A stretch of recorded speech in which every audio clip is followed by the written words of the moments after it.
আসসালামু আলাইকুম ওয়া রাহমাতুল্লাহি ওয়া বারাকাতুহু। সম্মানিত দর্শক মণ্ডলী, যে যেখান থেকে দেখছেন সকলকে জানাচ্ছি আন্তরিক শুভেচ্ছা এবং অভিনন্দন। আজকের টক শো মূলত বিষয় নির্ধারণ করা হয়েছে ইফতারিতে বুন্দিয়া, মুড়ি, জিলাপি, পেঁয়াজু, চপ সব একসাথে এবং ছোলা একসাথে মাখানো নিয়ে। তো এর বিরুদ্ধে আছেন আমাদের সকলের প্রিয় ব্যক্তিত্ব মোহাম্মদ ইমরান হোসেন, তরুণ প্রজন্মের বর্তমান জেনজি, এবং আমার এপাশে আছেন আমাদের মুরব্বী সংগঠন থেকে আমাদের জনাব মোহাম্মদ ইয়াসিন আরাফাত ভাই। উনি আছেন যে জিলাপি মুড়ির সাথে ছোলা পেঁয়াজু এগুলো মাখাতেই হবে, এর পক্ষপাতিত্বে উনি কথা বলবেন।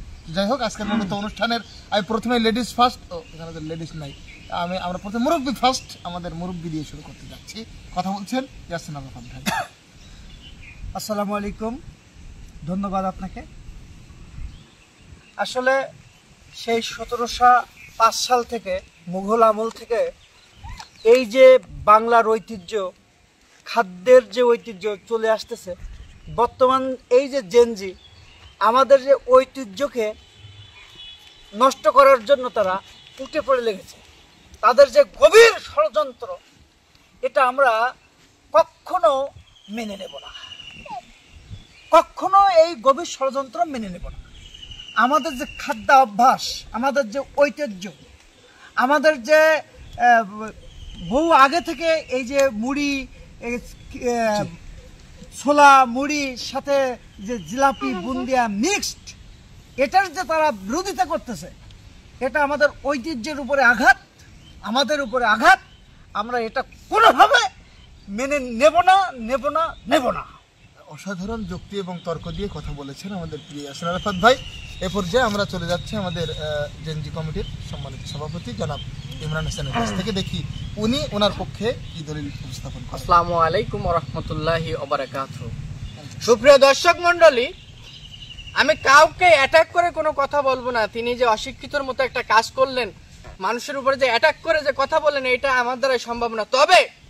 তবে যদি মুঘল সম্রাট যদি ইফতারিতে মুড়ি বন্দিয়া পেঁয়াজ একসাথে মাখায় খেয়ে থাকে, সেটা তার ব্যক্তিগত ব্যাপার, সেটা তার স্বাধীনতা, এতে আমাদের কিছু বলার নেই। কিন্তু আমি কি ইতিহাস কম পড়ি নাই? আমি যতদূর জানি, আমি ইতিহাসের পাতা থেকে আমি বলতে পারি যে সম্রাট ইলন মাস্ক কিন্তু সেই মুঘল সম্রাটের 90 শতাব্দীতে কখনোই কিন্তু তিনি মুড়ি বন্দিয়া পেঁয়াজ যদি একসাথে ইফতারি করেন নাই।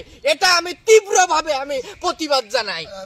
ঠান্ডা হোক, ওনার যে সম্রাট ইলন মাস্ক এবং সম্রাট মার্ক জুকারবার্গের কথা উনি বললেন, এ বিষয়ে যদি আপনার কিছু বলা। আমাকে প্রথমে বলা হলো অশিক্ষিত। অবশ্যই অশিক্ষিতের মতো কাজ আপনি করছেন। আমার কথার ভিতরে কথা বললে কিন্তু আমি কালকেই কিন্তু আন্দোলন করে আপনি আন্দোলন দেন না। শুনেন, আমাদের যে এই মুড়ি ছোলার সাথে জিলাপির যে ঐতিহ্য আমাদের রক্তের সাথে মিশে আছে, কখনোই না।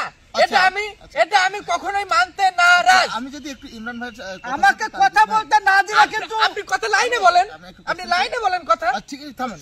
আপনি কথা বলতে দিচ্ছেন তো আমাকে বলছি। তারা সব সময় চেষ্টায় লিপ্ত আমাদের যে ছোলা মুড়ি বুন্দিয়া জিলাপি একসাথে মিক্সড করে খেলে আমাদের যে বাঙালি ঐতিহ্যের খাবারের যে ঐতিহ্য টিকে থাকবে, সেটাই নচ্ছাদ করার জন্য এই গভীর ষড়যন্ত্র আমরা মানব না।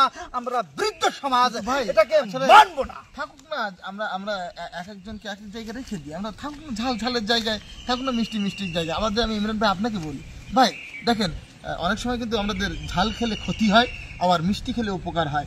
ক্ষতি আর উপকারের আমি তো মিষ্টির বাইরে যাচ্ছি না। আমি বলতে চাচ্ছি যে আমার যে ভাই যে বললো যে আমাদেরকে যে এইভাবে দোষারোপ করলো যে আমরা এর বাধা সৃষ্টি করছি, আমি না, আপনি ওটা যে আপনি মাখিয়ে খেতে যাচ্ছেন, আপনি আলাদাভাবে নিয়ে খান।